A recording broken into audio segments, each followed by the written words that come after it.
这是他第一次见到传闻中的表嫂，并没有想象中的狡诈蛇蝎，反而一袭黑纱美丽优雅，并且表嫂的一颦一笑都满足了他对女人的一切幻想。果然，在随后的日子里，他被表嫂彻底攻陷，不仅倒在了他的石榴裙下，还差点成为了第3个意外死去的丈夫。而这就是英国文学史上的悬疑力作《浮生梦》，一部暗黑又多疑的寡妇密探。故事依旧发生在19世纪的英国，那时的菲利还是个孤儿，自幼被富有的堂兄养大，两人相差20多岁，情同父子，就连容貌和性格都十分相似。但表兄罗斯清心寡欲多年，一直不喜异性，硕大的庄园里连只母猫都未曾见过。而在罗斯的栽培下，菲利考上了985，可他刚学成归来，就发现罗斯得了怪病，举手投足间尽显疲态。他在将庄园托付给菲利和教父后，就不得不外出治病。之后，两人一直以书信互报近况。菲利一边熟悉着庄园事务，一边祈祷罗斯早日康复归来。教父的女儿经常跟在他的身边，含羞带怯的眼眸里是掩藏不住的情意。可惜菲利对他没有任何想法。而春天结束时，罗斯却告诉菲利自己找到了真爱，那是一个叫瑞秋的寡妇。她美丽优雅、端庄博学，简直是个不可多得的尤物。菲利十分诧异，一向不喜女人的表兄怎会突然转性？而秋天时，罗斯又告诉菲利，瑞秋答应他的求婚了。在他的口中，瑞秋是全世界最美丽善良的女人。罗斯的反常惊呆了庄园里的众人，老仆人直接断言，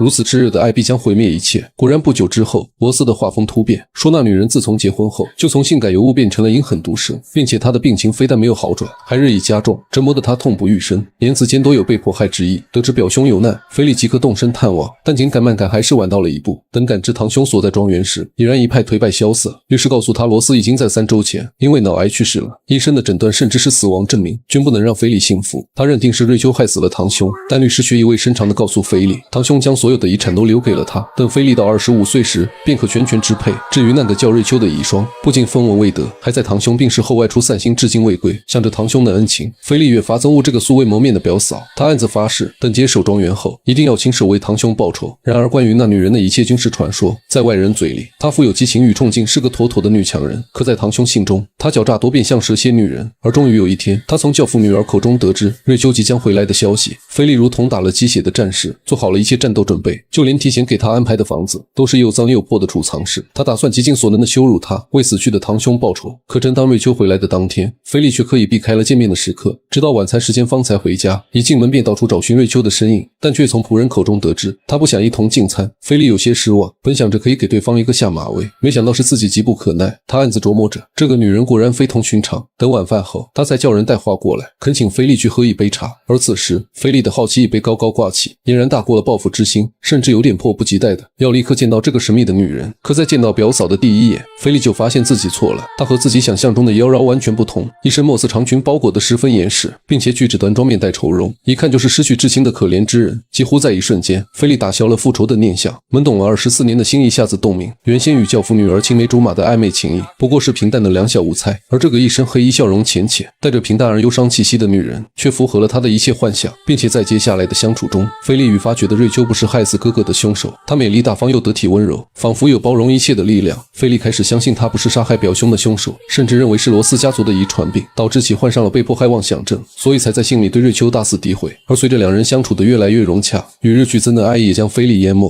可不等他表明心迹，瑞秋就告诉他自己准备去意大利教书赚取生活费。菲利这才意识到，因为表兄的判断失误，自己无意间夺走了瑞秋本该有的优渥生活。为了帮心爱的女人渡过难关，菲利一大早就赶到教父家，表示要分一半遗产给瑞秋。菲利本以为自己做了件好事，谁知瑞秋在知道真相后恼怒不已，认为菲利的做法羞辱了他。两人虽大吵一架，可菲利对瑞秋的好感却越发浓郁，他从心底里欣赏这个自立坚强的女人。于是晚上便捧着蜡烛掀开了瑞秋的床幔，他为自己的不理智道歉。而借着烛火的跃动，瑞秋也亲吻了他的唇角，表达了原谅。爱情的萌芽终于破土而出，菲利就像个载誉归来的勇士，满世界搜罗着宝物讨爱人欢心。在圣诞舞会上，他甚至拿出了祖传的珍珠项链，而身所贵中的珍贵珠子在他白皙的脖更兼光彩夺目。而女人似乎也被他的热情攻陷，肆意亲吻，确认着彼此的心意。可高调的举动很快引来了教父的不满，他认为项链是遗产的一部分，而菲利还不满25岁，作为遗产的监护人，他有权收回一切不当赠与。尽管菲利一再声明自己2天后就有权支配一切，但教父还是当众收回了项链。看着瑞秋窘迫无措的模样，菲利大为恼火，他产生了一个更疯狂的念头。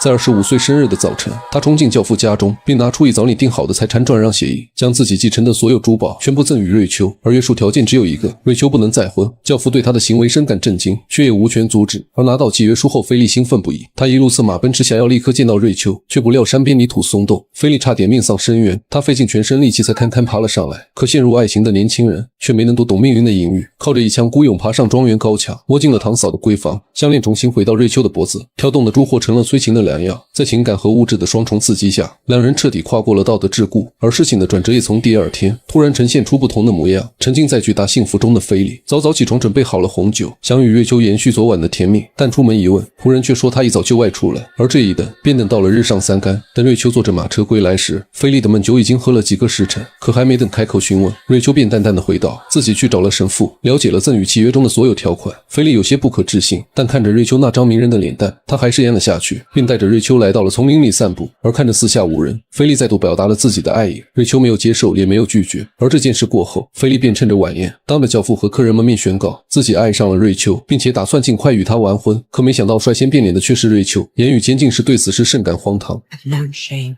in my life. Terrible shame. But this is the worst.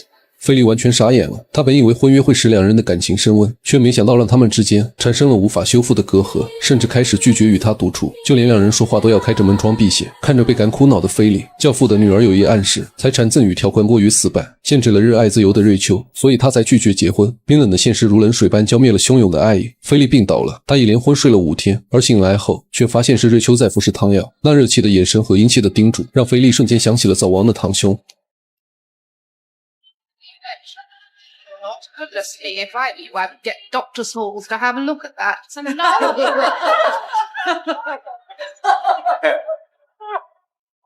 他当场断定这药茶可能就是害死堂兄的元凶，怀疑的种子一旦落地，就会快速生出藤蔓。菲利开始跟踪瑞秋，并监视他的人际往来。而这天在县城的酒馆里，他看见堂兄的律师和瑞秋举止亲密，这一发现几乎证实了他的猜测。他认为瑞秋对自己虚与委蛇，就是为了拿到财产和律师私奔。为了证实自己的猜想，菲利特意邀请教父女儿来家中做客，并暗示两人有话要说。瑞秋见状便借故外出散心，可菲利却别有用心的向瑞秋推荐了悬崖边的风景。等瑞秋离开后，他和路易斯在房里翻找起来。终于，他们发现了瑞秋和律师的书信往来，但结果却出乎两人的意料。因为在给律师的信里，瑞秋将菲利立为了自己的财产继承人，而律师的回信却是建议瑞秋带菲利去意大利养病。想到自己连日来的试探和猜测，菲利悔不当初，并且路易斯还发现了律师根本不可能和瑞秋有私情，因为他是一个 gay， 所谓亲密举动也不过是地方礼节罢了。菲利如梦初醒，他一路疾驰，却还是晚来一步。坍塌的悬崖下躺着的正是瑞秋被海水打湿的尸体。瑞秋死了，菲利尚未生根的爱情也无疾而终。时光荏苒几年过去了，菲利已经成了2个孩子的父亲，他也会因家族遗产病头痛欲裂。但每当难受至极时，他总是好奇瑞秋到底有没有在查理下过毒，亦或者他有没有爱过自己。而趁着菲利思考时，一旁的妻子路易斯嘴边却挂着一抹意味深长的笑意。至此，全篇结束，故事到最后也未表明到底是不是瑞秋害死的堂兄，因为电影从头到尾都是以菲利的视角来讲述的。从开始带来的偏见就断定瑞秋是凶杀，可又在见过对方并爱上对方后，又单凭感觉为对方洗清了嫌疑。菲利对一切事物都是靠情绪来判断的，甚至因为一时生气就哄骗瑞秋去悬崖散步，结果到真相大白时又悔不当初。而作为全片里画面最少的路易斯，他从头到尾就知道自己要什么，但至于是财产还是菲利就不得而知了。好了，再细致的解说也无法比拟原著。我是小无聊电影，期待与你的每一次相遇。